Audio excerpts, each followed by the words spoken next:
Now, the Prime Minister will unveil his plan for change soon, setting new targets to reset his government's agenda after what can only be described as an awful few months. The speech is going to focus on Labour's missions for the future. We want to know whether you think these are the right sort of missions. They include growing the economy. Let me sort of just define that for you. That's stack the deck for the multinational corporations and crush the small and medium-sized enterprises. He's going to talk about an NHS fit for the future. Again, sell it to massive corporations, but leverage it for guilt, Matt, whenever necessary. Safer streets, so tackling crime, which in my opinion means treating everyone as though they're a criminal but not actually doing anything with the actual criminals. Secure power through clean energy. Again, stack the deck for the massive companies and add cost to small and medium-sized enterprises. And the last one is... That's it, 4. But the thing is... Opportunities for all, that's the one. But the thing is, Bev, there is one glaring omission in all of this, which is the big word of the day, the most important issue of the country, immigration. What would the government focus on when it comes to that, Bev? Well, this is what you see all the time in your polling, that immigration is so important to people in this country. Even though it feels like it's the kind of thing you're not really allowed to say. It's not been part of the national dialogue, has it? Well, I say it all the time. You do. I mean, if you ask people out there, probably people watching this show, they say it's the #1 issue facing the country. We just had those immigration stats last week. 1.2 million people coming into the country over the last year, enough to fill a city the size of Birmingham. Where I think this conversation gets difficult, and maybe just that Keir Starmer hasn't got the backbone to tackle it, is the explanation of what that means for people. What that means for people, because it's not just queues in everywhere, every street. It's not just no places in the NHS. It's not just no school places. It's what it means for people in terms of national identity. Can I give you one stat on that? Yeah, please do. Today, Keir Starmer's going to say they're going to commit to 1.5 million new homes. According to analysis last week, we need to build 800,000 homes just to keep up with migration. Absolutely bonkers. Yeah. Well, Olivia Otley joins us now. Olivia, do you have any explanation as to why migration is not on this list of aims? Well, I think probably because it's quite a difficult one to achieve. And what Keir Starmer is trying to do today is he's actually calling them 6 missions, and they are, he says, tangible targets based off those 5 pledges that you read out there, which were in the election manifesto. What he's trying to do is sort of drill down on what he promised and make deliverable goals, and he wants to be judged off those goals by 2029. I think he may have learned from Rishi Sunak, who did something very similar back at the beginning of 2023. He stood up and said, these are the 5 things I want to achieve. You can judge me on whether or not I've achieved them. At the time, journalists like me, I was there at the press conference, we all said, well, they all sound quite easy, I think. He's shooting a little bit low. And when it came to it, he actually failed in all but one of them. He did manage to reduce inflation and get interest rates down. Keir Starmer, it seems, is doing something similar. I think he wants to avoid the issue of migration because it is so incredibly difficult.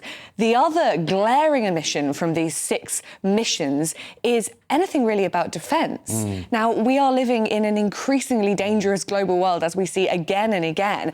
During the election campaign, Rishi Sunak said that he would pledge to increase defence spending to 2.5% of GDP. Now, most senior Army and Navy officials say that actually it should be more like 3%.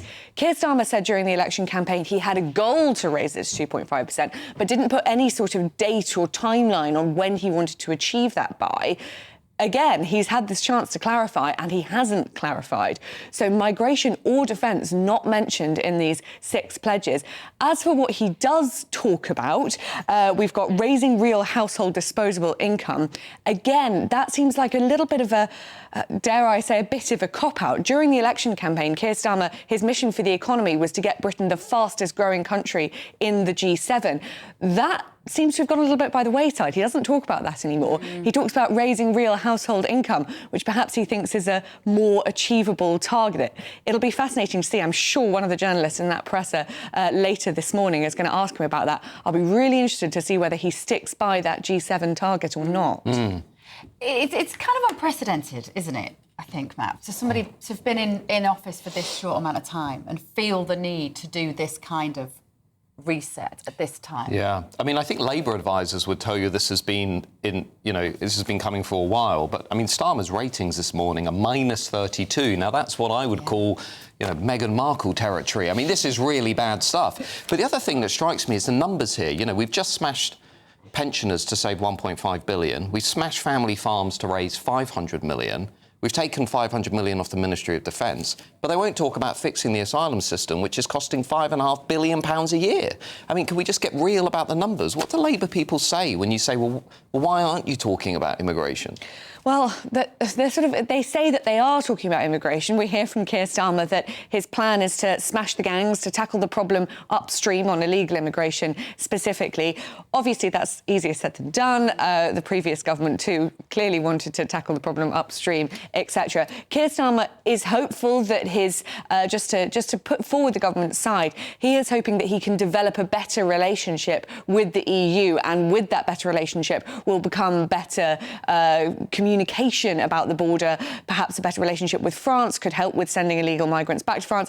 France is obviously in its own political turmoil. Remember when they told us staying in the EU would be more stable? Now look at France, the government's collapsing and actually nobody can agree on border security. I think the issue is that Keir Starmer would rather not talk about migration, partly because it is so difficult.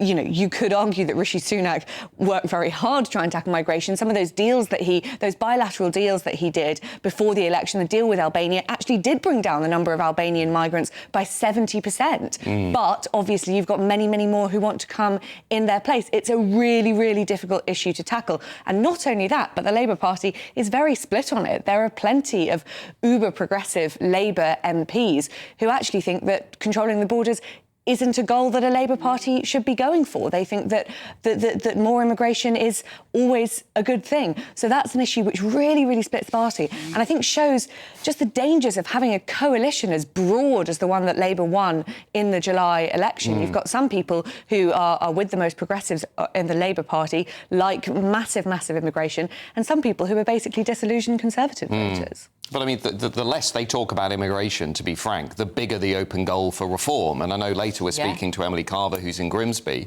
There's a really interesting seat where you've got Labour number 1, you've got Reform number 2, you've got Nigel Farage saying basically they're going to go for those Labour heartlands on these issues around migration and security. I mean, this stuff's not going away. Yeah, and you've got the Reform Party with 100,000 members now, which is pretty astonishing given where they were sort of a year ago. It'd be really interesting to see how that Reform vote sort of settles. Will it be taking Conservative votes or will it actually be taking Labour votes? OK, thank you, Olivia. Are you with us later this morning?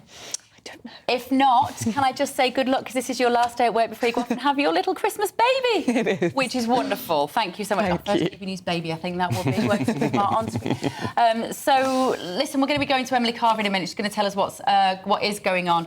Oh, we're going to go to her right now, actually. Emily is in Grimsby. Lovely Grimsby up north, but they've got some problems they're dealing with, haven't they, Emily? What's coming up?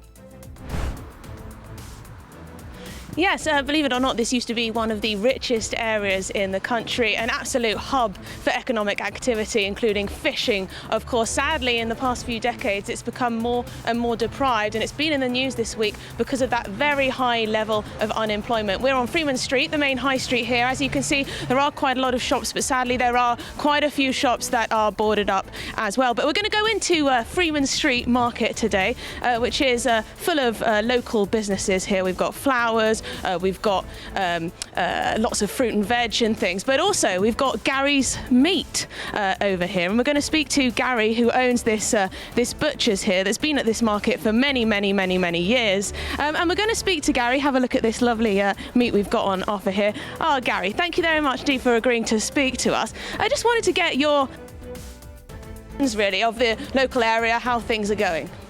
To be fair, it's quite good. You know, and a lot of people paint Grimsby to be a bad place. There was a thing on the other night on telly about it, but it's not that bad at all. It's pretty good. You know, I've lived here all my life and I won't move away.